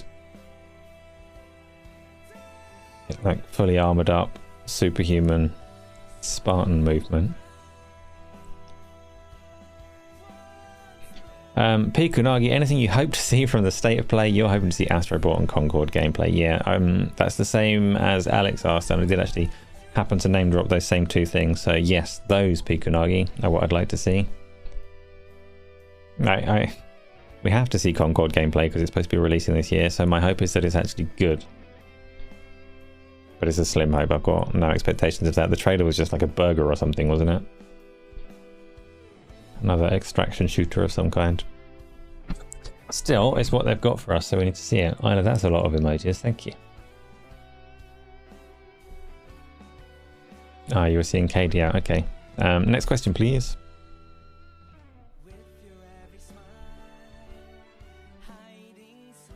Gaston is French if you're talking about... Well, I don't know. Your uncle is French, but you're Sicilian. Part Italian. Very strange conversation going on there. I'm gonna gloss over that. Isla, what happens in your brain when you select one of many thumbnails? Why do you pick this one today? Normally, if I squint a little bit or look at it really small and one of them stands out more than the other, then I choose it. You mean, why did I choose it between, yeah, the many thumbnails that you made? Yeah, it just, from a distance, it stood out more than the other one. That's pretty much it. I don't have an eye for what's good and what's bad. For people wondering, there was a choice between Aerith and Cloud for today's thumbnails. Why is it Final Fantasy VII? Because I didn't really know what to put on the thumbnail, and I've been playing a lot of Final Fantasy VII, so just thought I'd stick it on there. And this one just had more colour to it, or a different... The other girl is Aerith, or used to be Eris in the UK version. But Aerith these days. Or Flower Girl, if you prefer. Flower Peddler, that's what they called her in Remake today.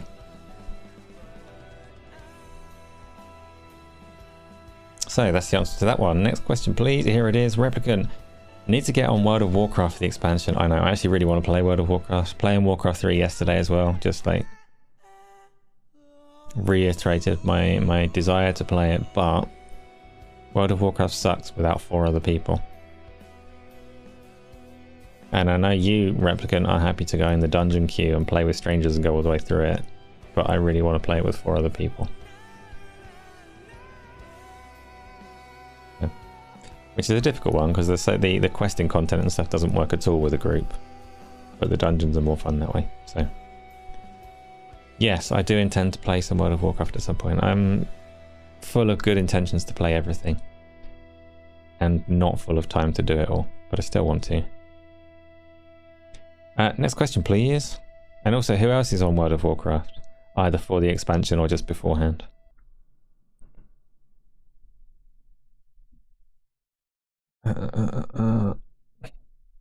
So Shady, this is the other accident, right? Here we go. What is the game that everyone wants to see most at the upcoming Xbox showcase? Mine is the new Doom. This isn't an accident. This is a genuine, legitimate question. Yours is the new Doom.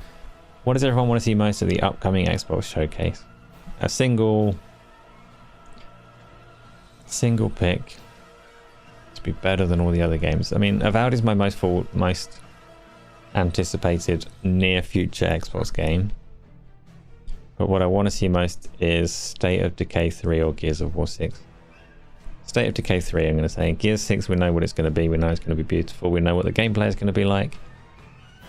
But State of Decay 3, that's more of an unknown. Like, how far are they going to push that thing? What direction is it going to go? Because State of Decay 2, I think, has become a good game over time. So I'd like to see the next one of that. And it's not one of these things where I'm really confident that it's going to be brilliant. It's one of these things where I'm curious. Oh, actually, there's loads of other games that are super interesting. I want to see more of Clockwork Revolution and really see its time travel choice and consequence stuff play out properly. I don't know, they've got a lot of games, So Shady, and I want to see a lot of them. I'm going to reluctantly stick with State of Decay 3 as my answer though. Everybody else, stick your answers in there as well, because none of you are so far. Most anticipated from the upcoming Xbox show. And while you're doing it, let's bring up the next question, please. Everwild, Dr. Scottsy, I would love for that to actually become a thing. Don't know what kind of thing. Don't even know what I want Everwild 2 to be, but you're right, that would also be really interesting to see what direction they pushed it, if they are still pushing it at all. Tony, what you think about Hellblade 2 dynamic difficulty? I didn't know that it's got one, it's just easy. What do you mean? What does it do dynamically? I'm pretty sure, doesn't Hellblade 2 have difficulty choices at the start? And I don't think it referenced anything being particularly dynamic. It might be, Tony, I'm not saying you're wrong. But I didn't find any of Hellblade 2 was like, it didn't feel like anything was intended to stop you at all. And if you did die in Hellblade 2, and it was possible to die in Hellblade 2, there was a guy that set me on fire. If you did die in Hellblade 2, it only set you back about 5 to 10 seconds. Like, it wasn't a block or a stop. And I think the game would have suffered for having blocks and stops. And the same for the puzzles. Like, if you'd run around stuck on a puzzle, it would have made things drag a bit. So, I don't know. I don't even know if it has dynamic difficulty through it. Dynamic supposedly makes the game harder or easier depending on your gameplay. Oh, dynamic was one of the options, was it? So if you were looking in the at the difficulty at the start, it would have had like easy, medium, hard, or dynamic. Is that right? Or am I making that up? Magnum, you want to see Avowed, and fingers crossed they've improved the battles. The battles didn't show particularly well, but they look like they could potentially be fun. And hopefully they will be. Easy, normal, hard, and dynamic. Without trying it, Tony. So Tony, which difficulty did you go for? It's weird that dynamic is a choice and not just the default option.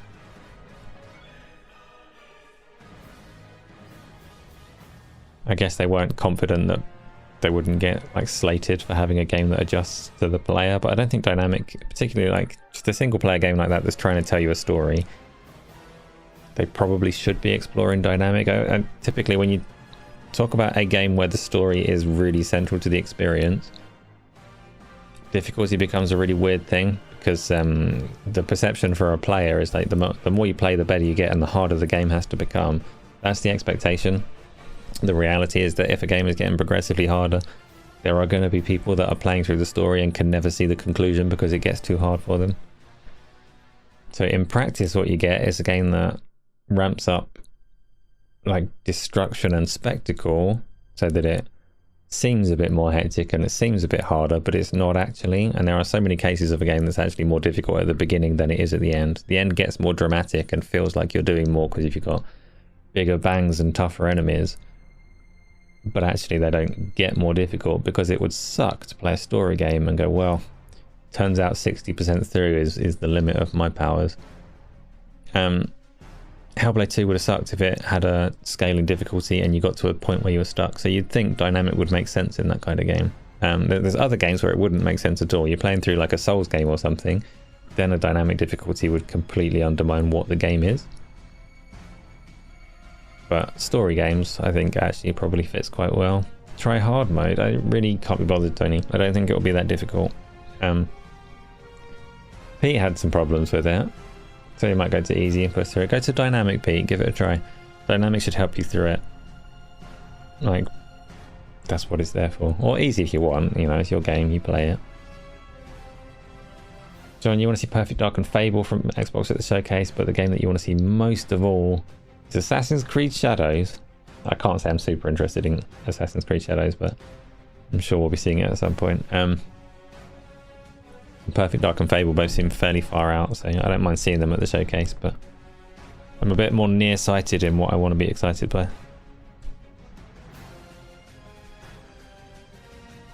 Tony, you kept it at dynamic, you think that's the default? I honestly, so I kept it at the default, but I can't remember what that was. But yeah, the whole, like, it wasn't challenging, and I don't think it would be better for being challenging. I don't think the combat system that it's got in it particularly lends itself to being challenging.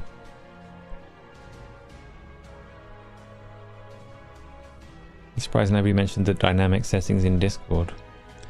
But it's not impactful to the game, I don't think. Is it me, or is the blocking and parrying worse in Hellblade 2 than Hellblade 1? Depends what you mean by worse, Replicant. I find it very generous in terms of window. It's pretty hard to miss a parry, and in fact it's very generous in terms of if you press the wrong thing as well.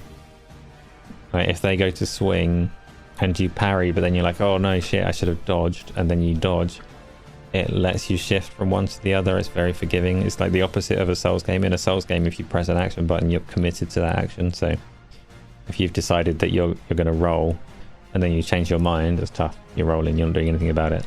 If you've decided you're going to try and parry or whatever, then there's no change in your mind in that game. And if you've decided you're going to execute an attack, you're waiting until that attack has finished in its entirety of the animation before you can do anything else. Hellblade is way more like just press, change your mind as much as you want. Very flexible and forgiving in that sense.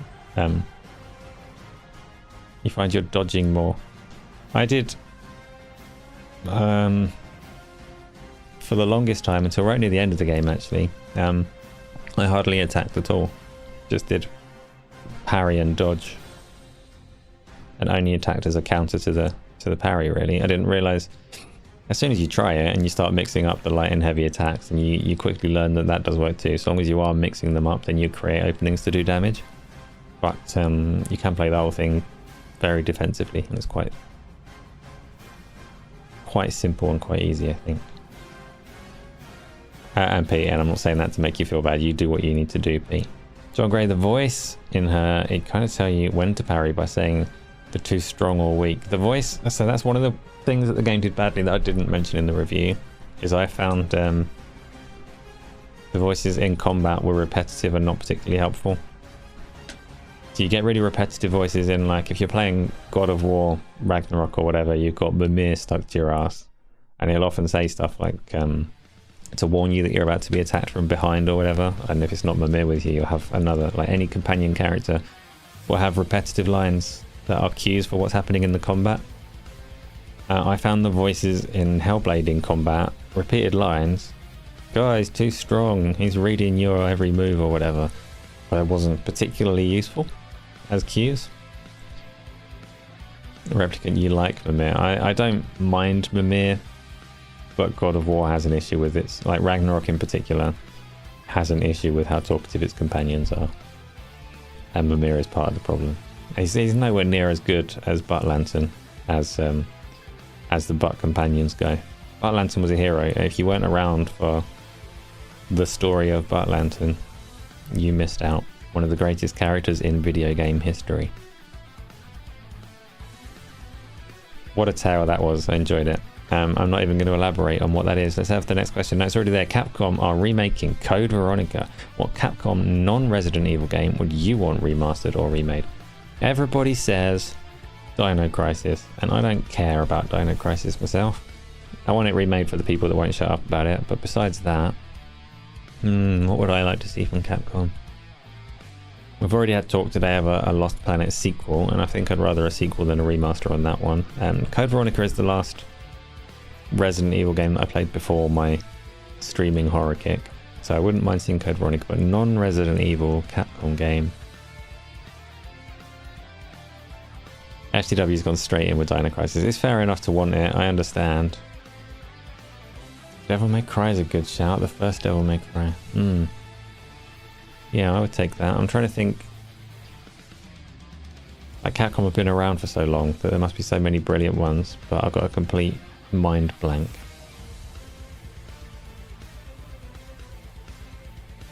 Onimusha, yeah, probably that for me as well, Replicant. I have only like vague memories of that game. Dino Crisis 2, you have to one-up the Dino Crisis fans. Don't let them have their first game, go straight into the sequel. Episode 13, you're looking forward to those Sega games. That's a bit vague. What Sega games? You mean the Super Mega Crazy Taxi, Jet Set Radio, Golden Axe suite of games that they announced all at once? I understand. You want Mega Man, like, so distinctly a 2D platformer though that remastering it, I'm not sure. Like, if you want a proper remake in the way that they did Resident Evil and turn it into a Gears of War blaster event, might be fun. Marvel vs. Capcom Collection would also be nice. Yeah, like, again though, that's more re-release territory. You could tidy it up to nice 4K standard, I suppose.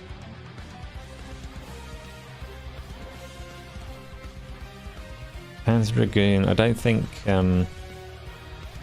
So from what I gather, Replicant, there is a new Panzer Dragoon Zwei remake, in the same way that there was a Panzer Dragoon remake before. But I've heard nothing of Saga, which is the only one that matters. Panzer Dragoon, like, it's... I keep saying like, to cut that out. I'm not actually a massive fan of the rest of the series. It has its art and its style and its world. But the core gameplay of flying your dragon around in a little linear direction and targeting missiles and guns as the whole entirety of the game never really flew for me. It was Saga that was incredible. So it'd be nice if they did. No, just upscale. Exactly, Isla, just upscale. What do you mean? Which game? Oh, it's you that said Mega Man. Yeah, a Mega Man upscale would make sense. Rockman. But there's also a million other more recent Mega Man games, right, that you can play.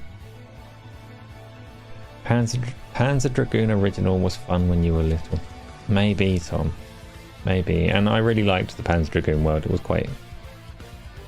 Especially for those that have played Saga and seen the direction that it goes and how it delves into what the dragons are and all the rest of it. It's a cool world that I would like to see more of.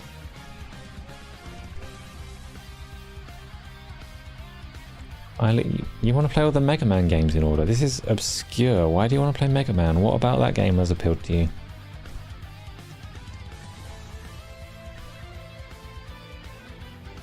Obviously, like, they're kind of Metroidvania, right? Most of them. Which takes away a lot of the appeal for me. You watched a massive, massive, long video essay about Mega Man lore once, so you want to play them all. Okay, fair enough. I don't know, really. Old Rockman, Mega Man, I didn't even know there was any good lore behind it, and actually, I'm not convinced that there is. I think your video essay is full of it. Full of it!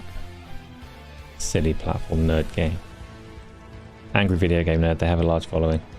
Okay, good. Good, episode 13. So, next question, please. Tell you what, Isla, I'll see if we can work on a nice AI upscale Mega Man for you. That should cover it. How many questions? There's too many questions. 1. Next question, please.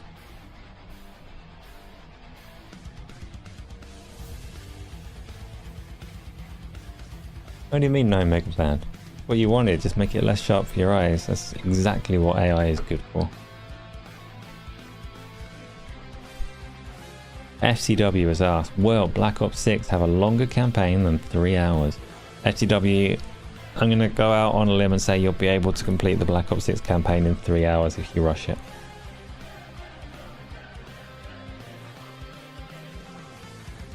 But that it will take most people a bit longer than that.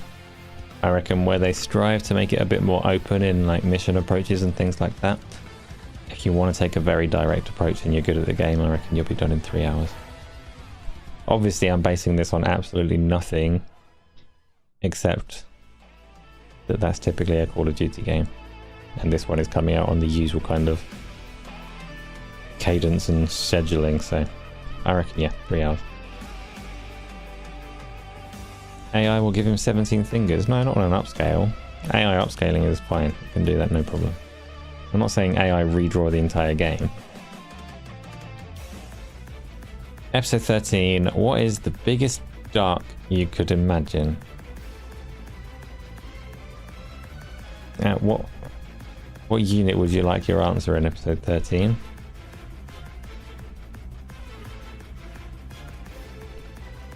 The answer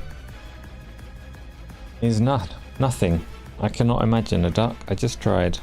Turns out I have no imagination whatsoever. Oh, going back to the other question from So Shady about how many questions is too many. I was lying when I said one. I didn't mean it. I do appreciate the questions. Thank you for putting them all in. Even this one. It is always awesome that you're willing to give me stuff to talk about. I said one and then I realised afterwards actually that's a bit of an arsehole of an answer. But, you know, cat's arsehole. It's not me. I do appreciate them. Next question, please. Exactly, Pete.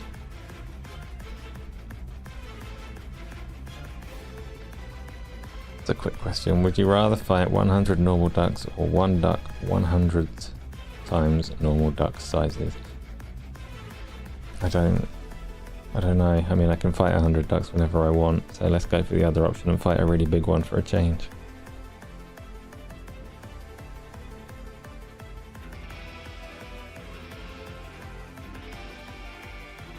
FTW, can I shoot the duck with a shotgun like in real life? It's your imagination. You can do whatever you want. Use like a proper Doom BFG if you want. Hand to hand. Don't be silly, Isla. Yeah, ducks don't have hands. Hand to webbed foot. Right. So Shady, that new Lemmings type game, this is the one that's not supposed to be here, I recognise it. That new Lemmings type game is about to hit Game Pass, or it already did. I think it's called Humanity or something like that. Indeed, 6 o'clock tomorrow UK time. It's probably like midday for you if it's global. I'm gonna guess you're in the same time zone as Gamsley, which I think is 6 hours behind us. Could be wrong. Don't really know how many time zones cover Canada. But tomorrow. Next question, please.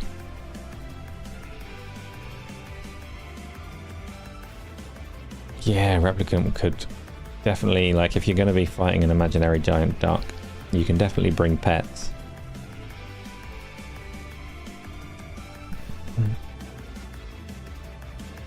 Canada is 1 hour ahead of you. What, the whole of Canada? Because Canada's big on the map.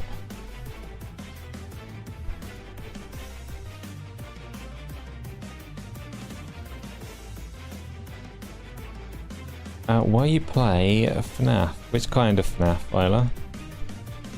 Which one are you asking about?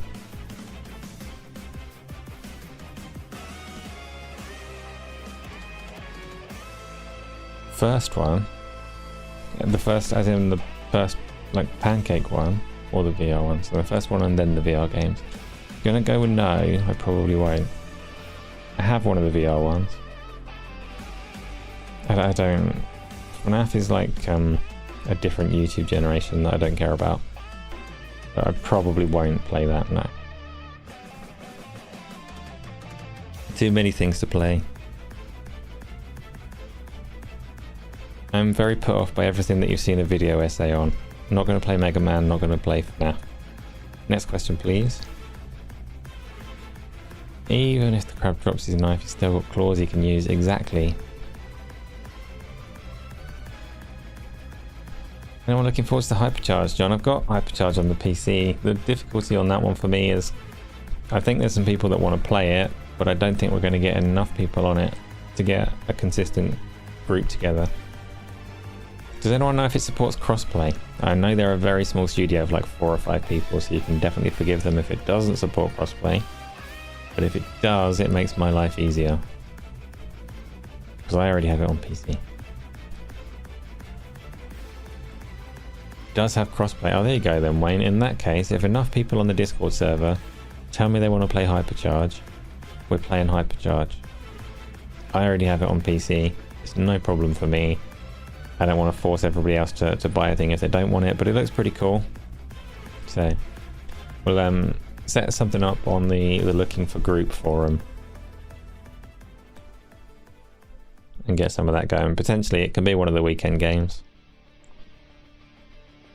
if people are organised and set to play it by then, or it can be a different time if it's a smaller scale thing.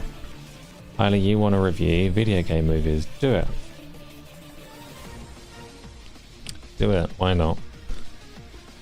What game? You missed the name. The Hypercharge Toy Soldiers kind of game. Chronic. You've probably seen it going around somewhere. It hits Xbox in the next small number of days, maybe today, maybe tomorrow. Yes, Tony, the one that had an effective little social media campaign. Dead game, the hype went away a long time ago. It only comes out today or tomorrow. And it has, okay, 31st, says Wayne. And it does still have some people interested in it.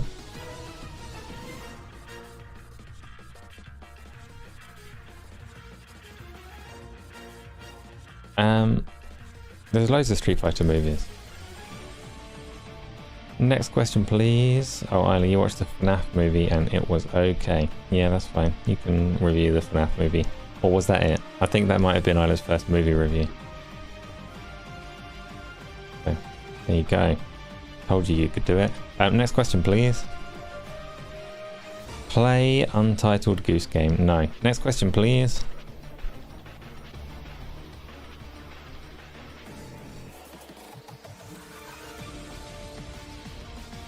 I don't want to play Untitled Goose Game. It's a stealth game. And an overly memed, overly covered content creator game. Bored of it already before I played it. It is. It's a stealth and mischief game.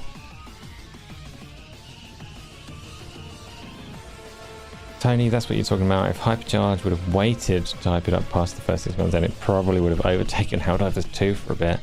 But they wanted to throw it out there. I think they were trying, to be fair, I think they were probably aiming to get enough weight and momentum to get a Game Pass deal. So trying to prove out their numbers and their wish lists to get a better offer out of Microsoft, which I don't think they got, or they didn't get one that they wanted to accept. So is where it is. Tom, one question, no duck answer. Why you like this? Simulation glitch? Why you like this? One question, no duck answer. Why you like... Okay, this is multiple things. One question was a lie, Tom. I appreciate all of the questions. No duck answer. No, I don't have an imagination. Why am I like this? That's a long and tragic story for another day. Simulation glitch. That would be a comfortable explanation if true. I hadn't considered that it might have been a result of a simulation glitch and everything else is a lie. But Tom, you're gonna have to wait for that one. So why am I like this? That's quite deep. Ask all the questions, we ran out. I got through them all. How is it 4 minutes to 12? Don't know, but it is. So that was a fully long show again. And again, I complain and whine because my ass hurts, but really I'm very grateful that you kept this going for this long and come and have these conversations on another Wednesday. Tomorrow is not Wednesday, tomorrow is Thursday, so there's Xbox Series podcast at the usual time, which is 8 o'clock in the UK and various other times in other parts of the world. I will also stream something ahead of that, which could be... What could it be? Because it's the Xbox Series podcast, I try and play something Xboxy. I want to get some VR in tomorrow because I need to move. Moving is good, and I missed out on moving today. So I'll do some VR. Hopefully I'll do something Xboxy. Means potentially a double stream tomorrow, then a podcast. Or I might shift the order around a little bit. But lots of things coming up, lots of streams coming up, lots of podcasts coming up, and all the rest of it. And if you're not already on the Discord, then get on the Discord. For now, that is the end. Thank you for coming by, and I'll see you next time. Bye.